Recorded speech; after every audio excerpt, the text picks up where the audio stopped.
Olá, pessoal, sejam bem-vindos ao Biohacking Brasil Podcast. Esse podcast onde nós falamos sobre longevidade, alta performance.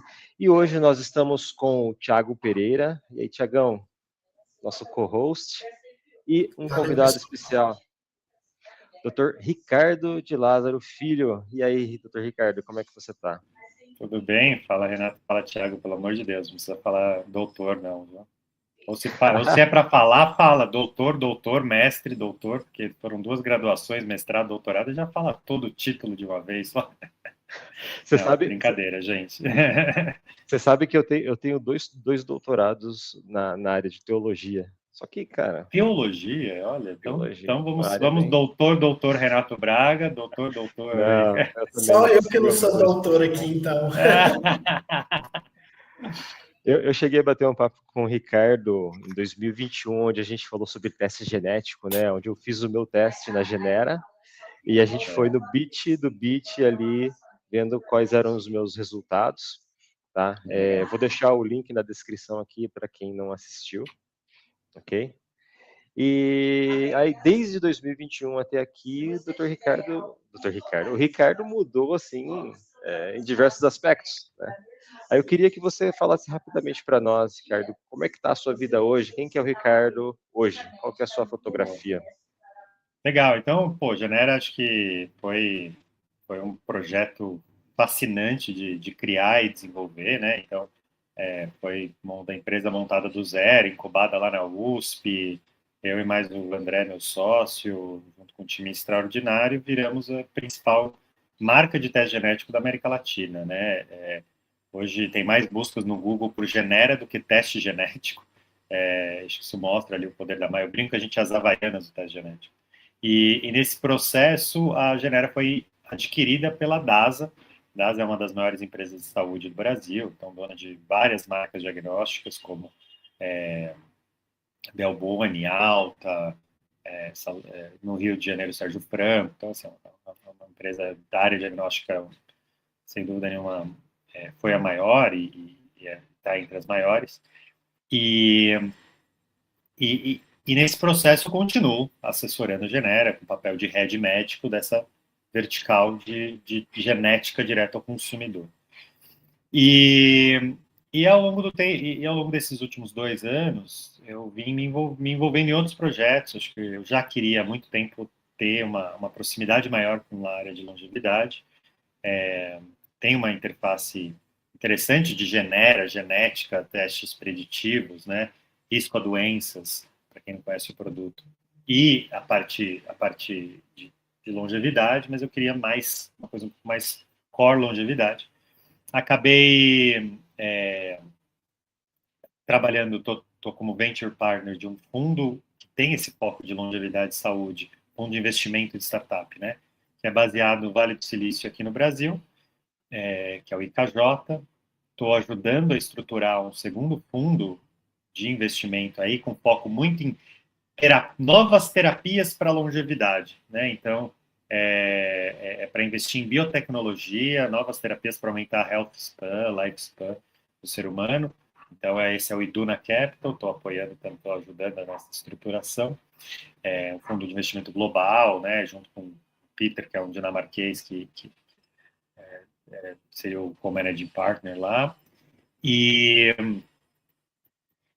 acho que por último aqui eu acabei investindo, entrando muito como um cofundador da Olive, que é uma empresa de saúde digital baseada em AI, que não sei quando o episódio vai para o ar, mas a gente está para liberar, então quem está ouvindo provavelmente quando entrar já vai conseguir ter o produto completo, a versão beta pelo menos, que é um produto que você vai ter o seu acompanhamento da sua saúde, do status da sua saúde, então idade biológica, vários insights relacionados à longevidade, um check-up bem completo, e você vai estar junto ali de uma comunidade, de uma leitura de AI, de interpretação de AI bem robusta, bem mais robusta do que olhar marcador por marcador, se está dentro ou não da faixa, da sua longevidade. Você vai fazendo esse check-up, né, 4 vezes ao longo do ano, né, não completo, mas ao longo do ano, e você vai acompanhando para ver se a sua saúde melhora em função das mudanças de hábito, tá? Então, essa Olive. Quem quiser testar o que já está disponível, é muito interessante. Você pode subir seu último check-up e ele calcula a sua idade biológica, baseado no algoritmo PhenoAge, que é um dos algoritmos que usa aí exames de sangue. É bem interessante, até falo já em vídeo, o meu dá mais ou menos entre 12 e 13, dependendo do exame, anos a menos do que a minha idade, o que eu acho que é um bom sinal. A gente pode até falar bastante disso, acho que tem muita questão ligada à idade biológica que está acontecendo aí nesse mundo. Legal. Acho que a Olivia é um dos primeiros tópicos que eu queria falar aqui, até porque eu já fiz os meus testes e eu entendi o que aconteceu, né? Porque eu coloquei os meus dados lá, deu uns valores extremamente absurdos. O que Para acontece bom ou se a para gente mal? colocar... Para mal, claro. Para mal. Eu tenho traços talassêmicos. Então, E quem entendi. tem traços talassêmicos tem diversas alterações lá no hemograma, e essas alterações no hemograma me deixaram idoso no resultado da Olive. Mas eu já dei o feedback para o time lá, mandei legal. e tudo mais. Acho que isso é um ponto interessante a ser tratado, né? Principalmente para pessoas que têm algum tipo de comorbidade, alguma coisa que precisa acompanhar. Eu acho que a IA ela consegue evoluir no sentido de até dar orientações mais específicas. Com certeza. Acho que a ideia, então, assim, acho que o que está disponível hoje, hoje não, né? Quando sair o podcast vai estar completo, mas o que dá para testar da maneira gratuita é o PhenoAge. PhenoAge, basicamente, não foi a gente que inventou, é um algoritmo que olharam dados retrospectivos de exame laboratorial e viram outras questões ligadas à mortalidade, incidência de doenças, etc., e conseguiram ver quais são esses biomarcadores, esses exames de sangue, que melhor se correlacionam, e o peso deles, né, dentro de um cálculo matemático, peso de cada um deles para estimar isso. E você olha as curvas, é super relevante, né? E são 9 marcadores utilizados, se eu não me engano, 4 ou 5 ele vem direto do hemograma, né? Então, alguns ligados a células brancas, né? Série brancas ali de defesa, e alguns ligados à parte vermelha, RDW, né? Por exemplo, é um dos que pode ter dado alterado no seu e tal. Então, esse volume corpuscular médio, na verdade, é um dos que deve ter. Então, assim, esse é um que pode ter alterado no seu e que é um dos avaliados ali no processo. Exato. Aí eu comecei a dar umas boas viajadas, né, em possibilidades, cara, porque imagina só, você tem ali um acompanhamento direto dos seus marcadores, e se ela levar em consideração também os dados que são coletados do meu anel, por exemplo, não sei se ela já faz isso, ela não faz. Na versão Hoje gratuita, não, pelo mas menos, com faz. certeza. Hoje não, mas vai fazer. A ideia é que integre tudo. Então, se ela integrar com o meu teste genético, se ela integrar com os meus dados do hemograma e integrar com os meus dados do anel, cara, ficou uma coisa maluca, cara. Seria um orgulho para o Yuval Noah, né? Meu Deus, você vai pegar todos os dados e já vai ter aquele monitoramento já. Mas com certeza tem gente, inclusive, que não faz, viu, Ricardo? Eu conheço várias pessoas que se interessam, mas ficam com medo de chegar em casa alguns dados que talvez não vai lidar, que nem o Renato comentou, que eu mesmo dei um medinho, viu? Mas eu vou mandar lá assim mesmo. Manda e depois me conta. É muito interessante, assim.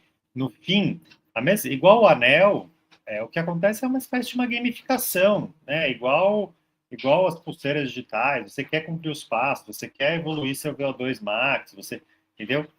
Você quer diminuir para quem é mais do meio, né? Você quer diminuir sua frequência cardíaca de repouso. Todas essas métricas, assim, acaba virando uma gamificação que te estimula a ter hábitos mais saudáveis. Eu acho que esse é mais um que vai olhar agora o exame de sangue e vai dar, de maneira bem objetiva, o que pode ser feito para melhorar. Uhum. Eu até citei no meu e-mail a gamificação, porque não sei se você já entrou naquele aplicativo Don't Die, do Brian Johnson. Não conheço o programa, mas não cheguei a entrar. E lá ele, diariamente, sempre quando você acessa o app, ele faz uma sincronização dos dados que são coletados ali do seu iPhone para o app. Legal. Então lá ele mostra os apontamentos de sono, de de queima calórica e de passos, se eu não me engano. São as 3 informações.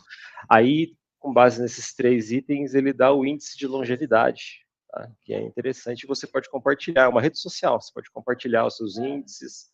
Eu achei bem interessante porque traz um certo engajamento. Né? A pessoa quer todo dia ali mostrar, putz, hoje eu fiz 8.000 passos, hoje eu fiz 10.000, hoje eu dormi 8 horas.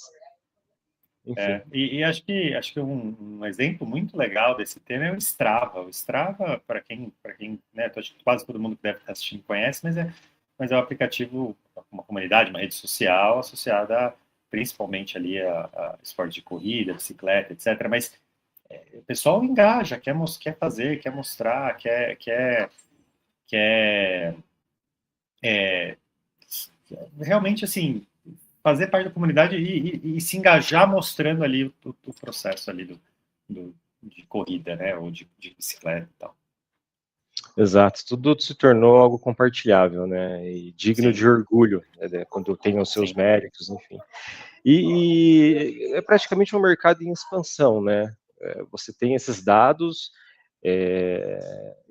assim, eu não sei como é que as pessoas podem lidar com esses dados no futuro, mas isso pode ser usado para seguro de vida, pode ser usado para, sei lá, são dados que até se for numa farmácia, por exemplo, a pessoa já vai, com essas informações, já consegue ser mais eficiente na entrega. Essa é uma pergunta que muita gente me fazia de Genera. Mas, pô, o Genera reuniu esse ano 500 mil de pessoas. É muita gente, imagina. Claro, tem muita gente para fazer o teste ainda, mas 500 mil de pessoas é o número que eu, honestamente, quando comecei lá atrás, imaginava que daria para chegar. E muita gente pergunta, mas o que vocês fazem com teste genético? As operadoras podem ter, seguradora de vida vai cobrar mais caro? Não, a LGPD está aí para isso. Nunca foi compartilhado com ninguém, nenhum dado individual. E acho que o ponto aqui é assim, os dados, eles pertencem às pessoas, os exames pertencem às pessoas, como está o status da saúde pertence às pessoas. Se eles quiserem compartilhar, eles compartilham. Se eles não quiserem compartilhar, a empresa não pode indicar e compartilhar, e não vai, seja Genera, seja Olive, não pode, não faz e não vai fazer, porque não é o core do negócio, sabe? E nem pode, né, por lei. Exato. Tem uma iniciativa Open no Brasil que tem se expandido, né? Por exemplo, Open Finance, Open Insurance, e não sei se vai ter projetos para Open Health, onde a pessoa dá o consentimento do compartilhamento, e isso seria benéfico para outras pessoas, inclusive a própria pessoa, para receber produtos mais customizados, né? Mais para o segmento que ele necessita, né? Eu acho que faria sentido, assim, por exemplo, suplementação é algo que tem que ser personalizado, por exemplo. Exato. E acho que é um ponto que poderia ser ganhado nisso, mas acho que dados de saúde são mais sensíveis, as pessoas têm mais medo dos dados de saúde especificamente, então não sei muito como que isso vai funcionar. Tinha uma base de dados chamada Open Humans, global, assim, né, que não era um programa igual ao Open Finance, mas assim, era uma base de dados, você subia os seus dados genéticos, eu tinha subido os meus, eu sou uma pessoa muito despreocupada em relação a isso, assim, tem muita gente, ai meu Deus, e se fizerem um vírus personalizado para você, pelo amor de Deus, gente. É mais fácil contratar um motoboy e sair do meu apartamento aqui, entendeu? Qualquer coisa assim do que fazer um vírus. Ou se é o seguradora, cara, quem conhece, quem está por trás ali das seguradoras, operadora, ninguém quer, tem muito problema do que ficar vendo detalhe. Não, então e sem contar que nem pode por LGPD, essas grandes empresas não vão fazer isso por arriscar. Então, meus dados genéticos estavam abertos, qualquer pessoa podia baixar e fazer o que quisesse. Mas essa foi uma iniciativa, por exemplo, que fechou. Interessante, eu não sabia não. E partindo disso, da última vez que nós conversamos a respeito de teste genético, a gente levantou os itens básicos ali. Básicos não, né? Mas são os itens essenciais relacionados à saúde, ao tipo de medicamento, as compatibilidades medicamentosas da pessoa em si. E o que de lá para cá inovou? O que mais a gente consegue saber a respeito de nós mesmos, da nossa biologia? Cara, o que é muito legal, assim, é a evolução, principalmente dos scores de risco genético, tá? E a gente vem, acho que sendo líder nesse desenvolvimento disso aqui no Brasil.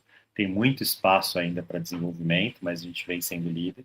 Que basicamente é o seguinte: você vai tentar traçar o risco de desenvolvimento de obesidade para uma pessoa.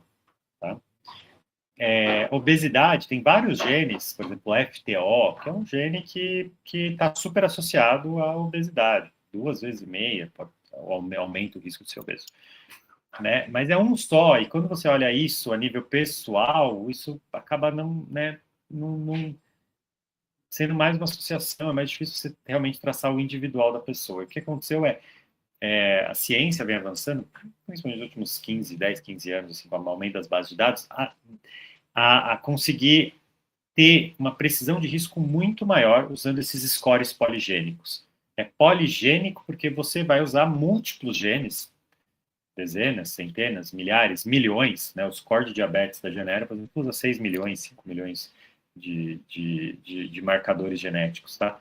Então, você consegue ter uma precisão muito melhor e, a partir disso, estabelecer um score de onde você está na curva. Você está num risco aumentado, risco diminuído.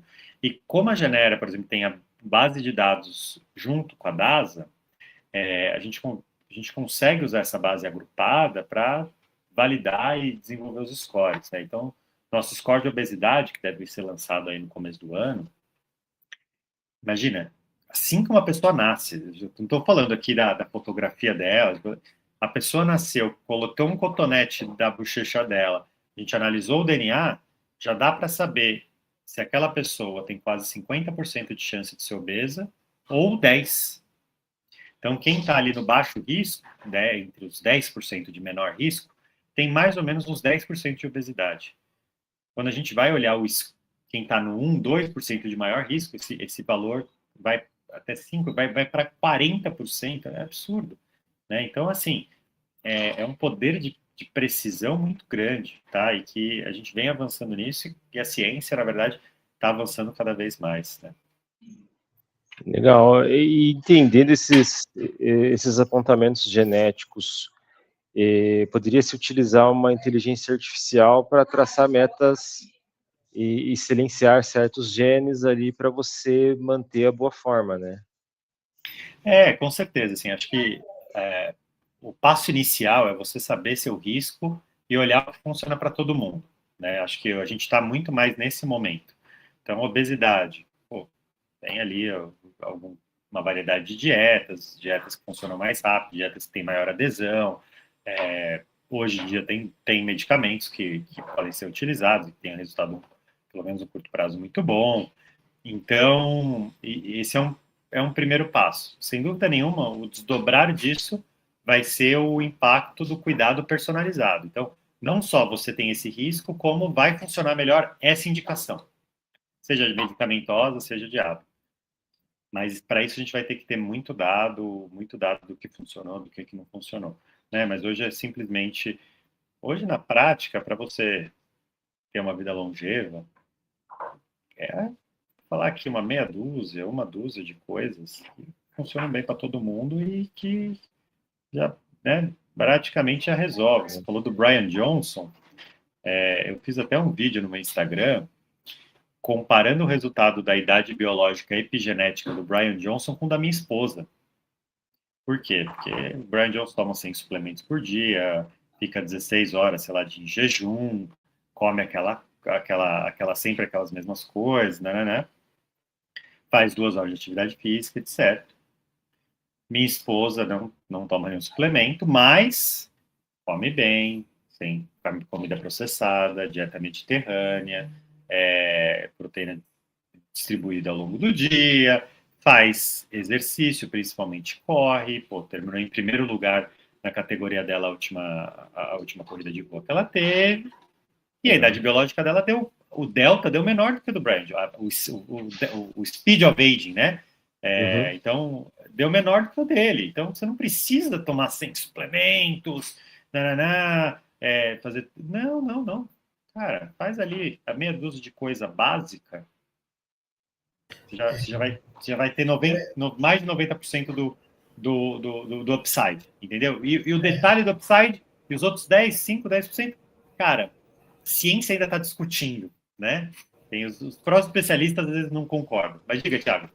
Pois é, não, eu falo, eu até ia tocar nesse assunto do Brian Johnson, que já tem um tempo já que a gente está nessa comunidade de conteúdo, a gente vê que isso é normal, parece um padrão, né? Sempre tem alguém que traz e faz hype e fala sobre a importância, o exagero. Esses dias mesmo a gente compartilhou do velho italiano e do Brian Johnson, né? Até que ponto eu adorei é uma vida melhor, né, bicho? Pois é, bicho. Então, assim, eu achei super legal que você compartilhou falando da sua esposa, que eu te acompanho e vejo os conteúdos, porque eu ainda vejo que tem muito hype, sabe? Eu acho que a galera hype demais para resultado de menos, sabe? Me lembra algumas vezes o mundo das startups, de vez em quando, aquela muita hype e pouco resultado. Mas assim, o que você acha disso? Até aproveitando também, já que estamos falando de personalidades que estão falando, sobre o Peter Attia também, que é uma pessoa que fala muito sobre longevidade. Você como um cara estudioso, pesquisador, como que você vê esses lados positivo e negativo dessas personalidades que começam a hypar esse tema?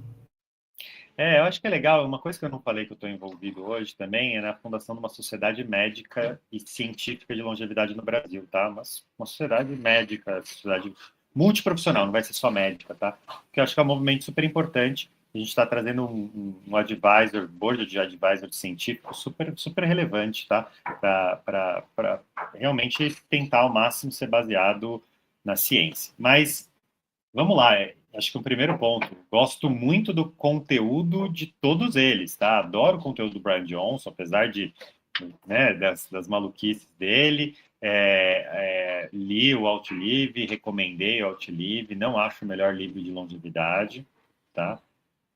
Mas é um ótimo livro e eu acho que essas duas figuras talvez sejam as duas figuras recentes que mais tiveram papel para popularizar o tema da longevidade no mundo. Então, lá atrás tinha o Albert de Grey, tem ainda, né? Mas assim, o Albert de Grey teve um papel fundamental, para quem não conhece o Barbudão. O David Sinclair, sem dúvida, ainda tem um papel bem importante, né? O Mark Hyman, mas também, assim, lá nos Estados Unidos tem muita força, aqui menos, mas tem um papel bem relevante. Mas os dois, recentemente, principalmente pelo livro O Outlive, lá do Peter Attia e o trabalho ali, documentário do Brian Johnson, acho que fizeram um papel importante. O Brian Johnson, ele é um empreendedor, né? E que com certo nível, provavelmente, de espectro autista, né? Ele mesmo acho que já falou isso, e tudo bem, acho que é interessante que ele faz aquela coisa hiper master metódica, detalhada e testa, o que é bom, mas eu acho que é exagerado, e acho que acaba sendo muito mais um personagem, né? No fim, aquele teste dos cogumelos, de tomar psilocibina. Foi 6 gramas de psilocibina.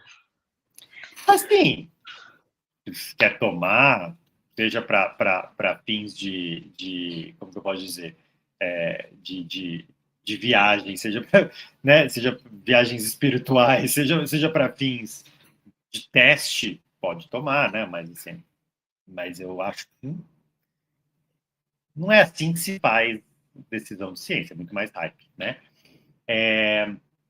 E o Peter Attia, ele acho que, assim, ele é um médico muito reconhecido, acho que ele é um comunicador muito bom, engaja, acho que ele passa muita segurança na fala dele, tanto que pacientes pagam, não sei, acho que é $100 mil por ano para acompanhar com ele. Então, assim, é um cara que passa e que ele chama pessoas para o podcast dele que são fascinantes, são os principais nomes mesmo, tá? Em geral. Mas ele não é um estudioso, um acadêmico, acho que mais do que um estudioso, um acadêmico desse tema que está há 30 anos estudando esse tema, né? Igual outros que a gente conhece, que são muito menos famosos. O David Sinclair mesmo, acho que hoje está menos famoso.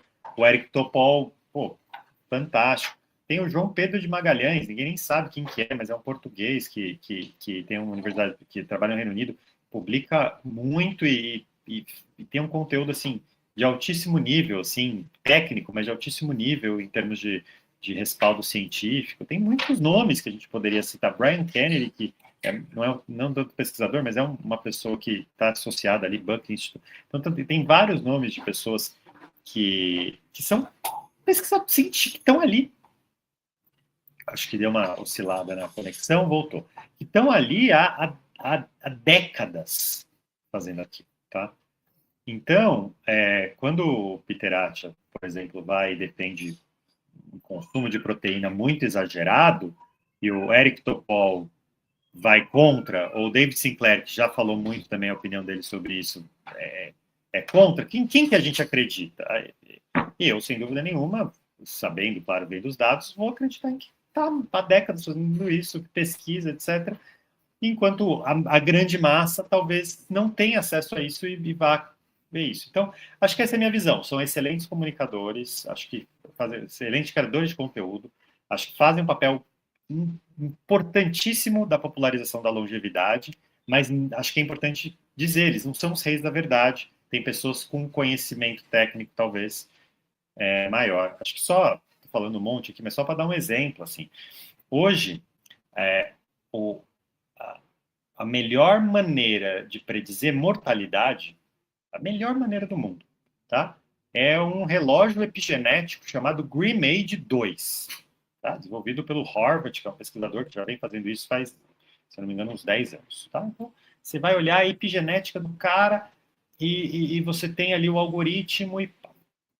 Uma vez o Peter Attia, ele repostou um texto de um ator americano falando, o pessoal fica fazendo algoritmo, quero ver correr numa rua ou numa pista de corrida para ver se aguenta, isso é a melhor maneira para predizer se a pessoa vai viver mais ou não. Eu falei, Peter, não é. Eu mandei no Twitter, no X, né? Peter, não é. Tal. E ele falou, mas tem outros marcadores, como o VO2 Max, né? Que grip strength, que são ótimos, né? Tenho aqui meu coisinho de grip strength, tô batendo os 100%, os 60% aqui, mas não é. A questão é que não é. O relógio epigenético, os algoritmos complexos, é complexo, mas é melhor. Prediz melhor a mortalidade do que a idade da pessoa. Uma pessoa de 70 anos de idade, que tem uma idade, pelo GrimAge, calculada, sei lá, 60, vai viver provavelmente mais do que quem tem 60 com idade biológica de 70. Não importa se ele puxa forte, não importa se ele corre rápido, entendeu? Então é isso que falta, porque eu acho que ele não vem, ele vem de uma área clínica de performance, não vem de uma área molecular científica. Mas essa é um pouco minha visão deles, falei bastante aqui. Não, tranquilo, é exatamente isso que eu penso também, tá? Existem muitas pessoas que estão ali no hall, no topo das redes sociais e que são comunicadores excepcionais e que não são necessariamente as reais guidelines da longevidade. Então, ressaltar essas pessoas que estão no meio acadêmico, que realmente debruçam em cima de um estudo, de pesquisa mesmo, de indicadores que realmente são válidos, é importante, tá? Ressaltar, principalmente dentro do biohacking, onde fala-se bastante sobre performance com longevidade. Total. Então, assim, acho que quem está acompanhando aqui, que é alguns nomes, eu acho que, assim, David Sinclair, mais pessoas conhecem, ele tem ali uns vieses dele, que ele gosta de ganhar dinheiro também com a pesquisa dele, então já teve um passado ali meio discutido, mas eu acho que Eric Topol com L, e o João Pedro de Magalhães, são dois nomes que eu acho fantástico de seguir no X, que é onde eles mais postam. Excelente. Eu queria entrar num outro assunto aqui de manipulação genética. Tem algum ponto aí, Thiago, que você queira levantar? Não, esse ponto aí eu quero fazer algumas perguntas para o Ricardo desse manipulação genética. Boa, manipulação genética. Esse tal de CRISPR, qual que é o termo em inglês utilizado? É isso mesmo? CRISPR, é isso mesmo. Cluster Repeat, a gente pode até pegar aqui, é um termo em inglês relacionado a como que é a estrutura dele. Deixa eu ver se eu tenho o artigo aberto aqui.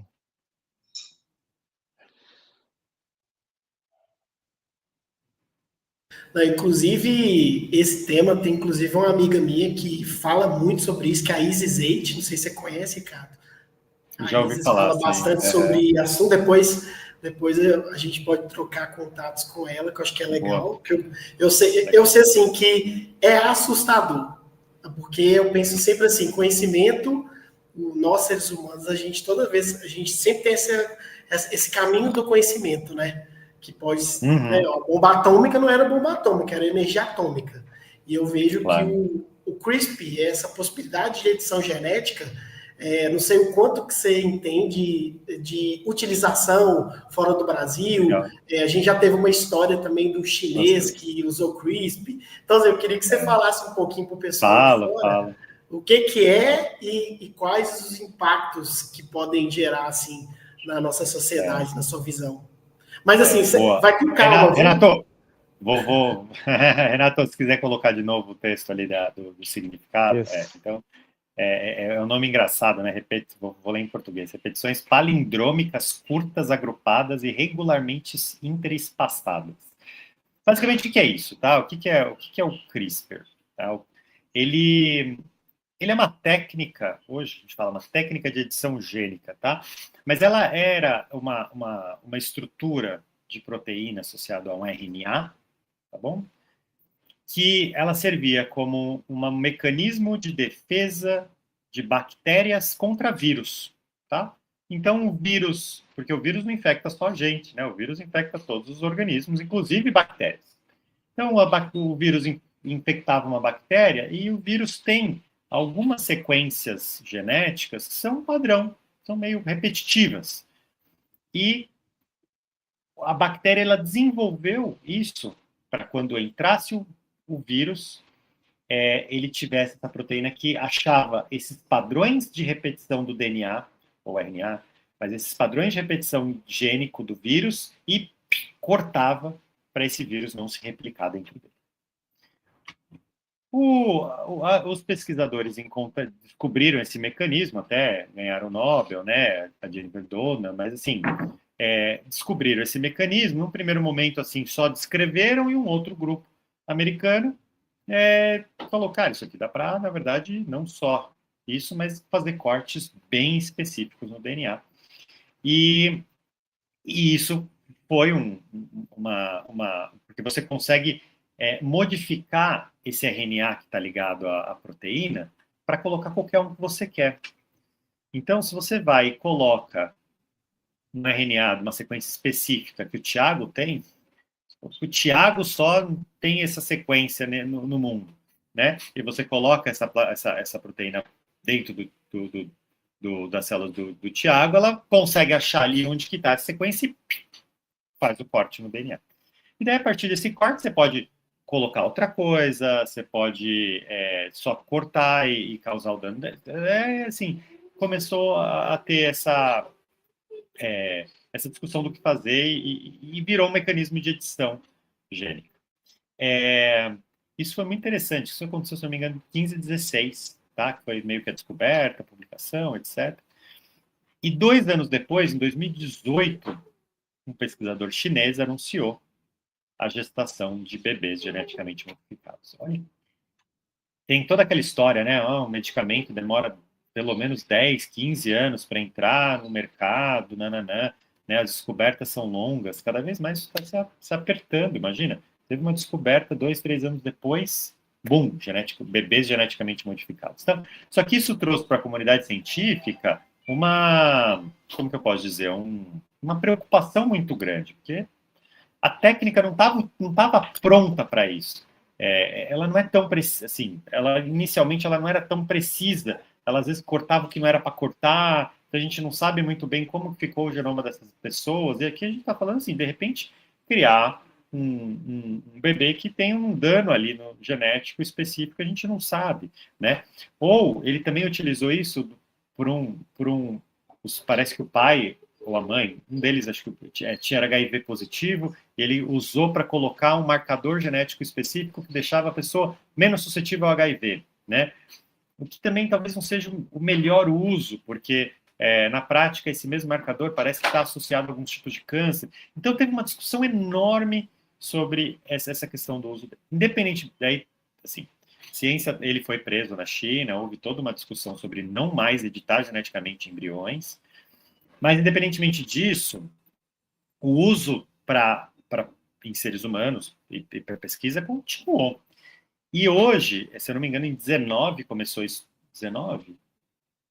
19 começou alguns estudos clínicos, se eu não me engano, ao longo da década de 20, 21, os primeiros humanos geneticamente modificados, né, assim, posteriormente começaram a ser parte de estudo para diferentes condições, mas em geral condições bem específicas, e a manipulação genética era também em células específicas, seja células específicas do sangue, você tirava sangue, modificava e colocava, ou da medula, ou do olho, né, algumas aplicações mais específicas, e para casos e para condições graves, né, mas não sei detalhes aí, mas de qualquer maneira a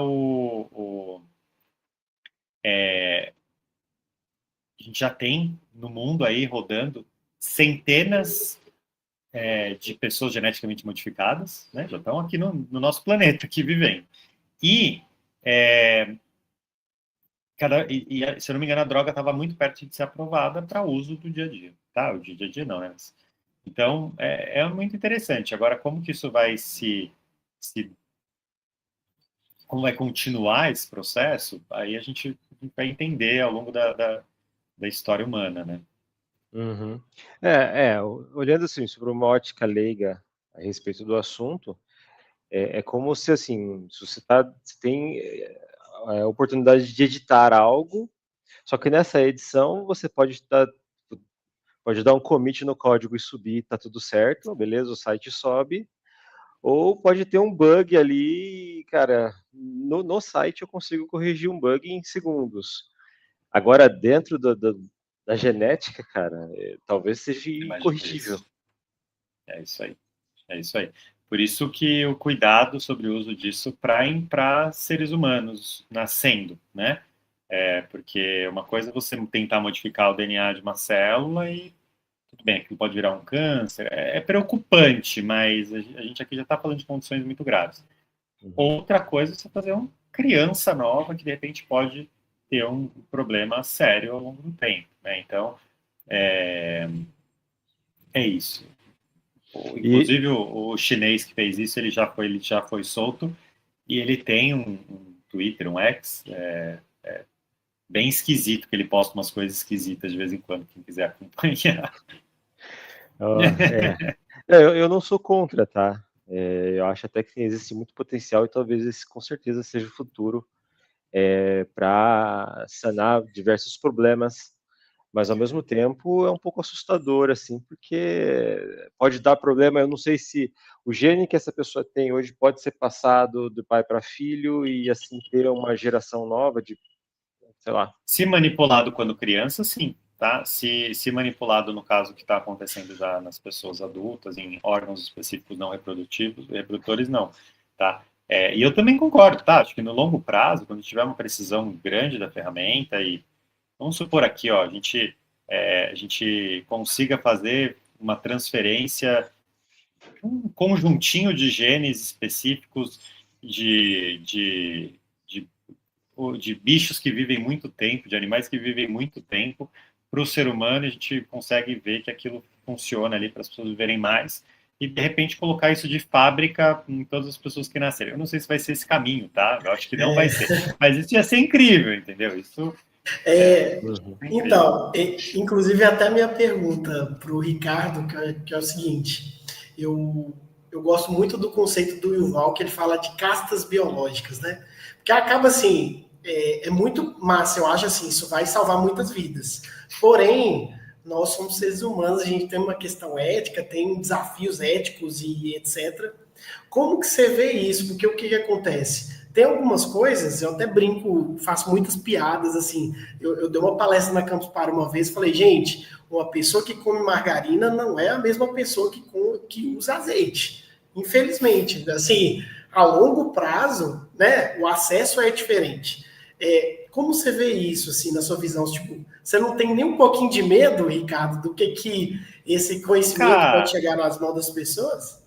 Eu acho que assim, minha visão sobre isso é uma ótima pergunta, uma ótima provocação, tá? Mas na prática, vamos lá. Por exemplo, tem uma empresa que já está oferecendo, tem mais de uma empresa, tá? Mas um em especial está oferecendo nos Estados Unidos esse mesmo score poligênico que a gente vende na Genera para seleção de embriões e com características como QI e altura. Ou seja, eu não sei a precisão do score deles, mas você já conseguiria hoje, pessoas que pagam, se eu não me engano, era 40 mil, 10 mil dólares, pessoas que querem podem pagar isso para escolher o embrião que tem maior QI, ou potencialmente maior QI, e maior altura, que também é uma característica que muitas pessoas valorizam. Minhas duas filhas... Eu posso perguntar o nome? É a Nucleus Genomics? Não. A Nucleus. Mas tem outras empresas fazendo isso, mas essa é a Nucleus. Essa é a mais famosa, apareceu esses dias na internet, porque vários anúncios deles. Eles captaram bastante dinheiro com VC, com fundo de Venture Capital, e eles fizeram anúncios no metrô falando disso, e daí, virou um caos, tá? Virou bom. Virou. E o que eu quero dizer com isso? Cara, é complicado, mas ao mesmo tempo, se existe a tecnologia, será que poderia não oferecer? Não sei. Se eu tiver talvez um terceiro filho e for fazer uma FIV, eu acho que eu usaria algum nível de escolha ali, não para inteligência, não para altura, mas para inteligência. Talvez acho que seria algo considerado. Mas, aí que vem o ponto. Inteligência é muito genética. Talvez até um pouco mais genético do que ambiental, segundo estudos de herdabilidade. Não sou eu, Ricardo, estou chutando da minha cabeça. Mas, se você pegar a pessoa mais inteligente do mundo e botar para viver na selva, ela vai virar o Mowgli menino lobo. Sendo que a pessoa, não vou falar a pessoa menos inteligente do mundo, mas uma pessoa nível médio, numa excelente educação, vai muito bem. Vai muito bem. E a educação hoje, no Brasil e em grande parte dos lugares do mundo, a melhor, seja a básica, seja nos Estados Unidos, no caso a superior, é paga e super restritiva. Então, na verdade, e se você olha a transferência de dinheiro, ela é muito mais de dinheiro herdado. Hoje as pessoas multimilionárias são muito mais herdados, né? Tem um dado que saiu recente também, que o patrimônio da pessoa é, sei lá, 30% o lugar que ela nasceu, 20% onde ela estudou e, 5% a capacidade dela, entendeu? Então, assim, na prática a gente já está fazendo isso, a gente vai dar um passo diferente. Mas, assim, isso a humanidade está fazendo isso desde que a humanidade é a humanidade, entendeu? É que agora vai ter uma parte biológica, além da parte social. Não sei, acho que... Não, eu concordo. Eu acho que é inevitável. Eu acho que é mais fácil a gente criar regras, criar processo do que... Não tem como, cara. Isso aí é uma coisa inevitável. Eu também concordo com você. Tenho medo, mas eu entendo assim que, cara, o conhecimento está aí para isso. De poder criar parâmetros, processos, né? Até porque, igual você falou, desde quando a humanidade é humanidade, a gente já faz isso. Só que aí eu entendo que tem uma questão regulatória aí, né? Que eu acho que é importante para também não ficar... né? Senão acontece que nem você deu o exemplo do cara da China, né? O cara vai lá, pô, aí daqui a pouco a novela, o clone, vai ser realidade, né? Não digo nada. Bom, partindo para o final aqui, pessoal, que a gente está bem no finalzinho. Ricardo, quais são os seus próximos investimentos ali dentro da longevidade, dentro do campo da pesquisa do biohacking? Boa, eu acho que assim, eu venho, claro, aplicando muita coisa em mim mesmo, assim, aplicando no sentido de intervenção, tá? Não de nenhuma droga, nenhum peptídeo, nada disso. Mas, assim, muitas intervenções, tá? E acho que eu vou continuar fazendo isso, nesse ponto de vista, em termos de investimento de tempo, né? Acho que cara, eu gasto uma parte consideravelmente do meu tempo pesquisando, sabendo como que eu posso aplicar coisas para eu viver mais e melhor, tá? Deveria ser o objetivo da vida de quase todo mundo, né? E tem um outro lado, que é o lado de investimento financeiro, que é essa estruturação desses fundos, tá? Eu acho que quanto mais a gente conseguir pegar dinheiro disponível de pessoas, claro, principalmente pessoas ricas, né, que tem dinheiro sobrando, e colocar esses dinheiros para o desenvolvimento de novas terapias para fazer as pessoas viverem mais e melhor, e eventualmente até reverter o envelhecimento, cara, acho que 130 mil pessoas por dia, 130 mil pessoas por dia morrem por causa de envelhecimento. Cara, a gente, sem dúvida nenhuma, envelhecimento e as doenças associadas é a principal causa de morte. A gente está tentando viver melhor de várias formas, tomando medicamento, sendo que pouquíssimo está sendo focado nesse processo de desacelerar e eventualmente reverter o envelhecimento. Acho que está no mudo aí, né? Aí, ó, falando. Não, faz total sentido eu seguir. É algo que preocupa muito, pouquíssimas pessoas querem entrar ali, mas, cara, eu acho que é o futuro. Ao que tudo indica, se nós não trabalharmos da maneira correta a busca pela longevidade, tá? E essa dificuldade que a gente tem ali de ter um envelhecimento mais saudável, a gente vai ter um grande problema mundial para resolver. Então tem bastante campo. E é isso, Renato, acho que também só para finalizar, né, as pessoas estão tendo cada vez menos filhos, as pessoas estão vivendo mais, mas o tempo de vida delas não necessariamente é com mais saúde hoje, é um tempo de vida com debilidade. Eu tenho 2 filhas, você tem quantos? 2 também, né?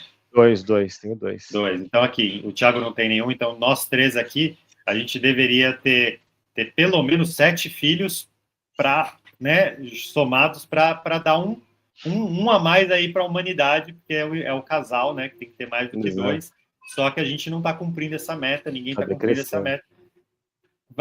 A gente vai ter um monte de pessoas idosas, com poucas pessoas jovens, e a previdência e a aposentadoria, cara, longevidade, tratamento disso vem como talvez uma das únicas resoluções para isso, uma das principais, na minha visão. Excelente. Bom, conversamos aí com o Dr. Ricardo de Lázaro Filho. Ricardo, obrigado pelo seu tempo, cara. Foi muito produtivo. Imagina. Dá para falar sobre bastante coisa ainda, mas não pode deixar que a gente vai marcar uma outra oportunidade para seguir discutindo.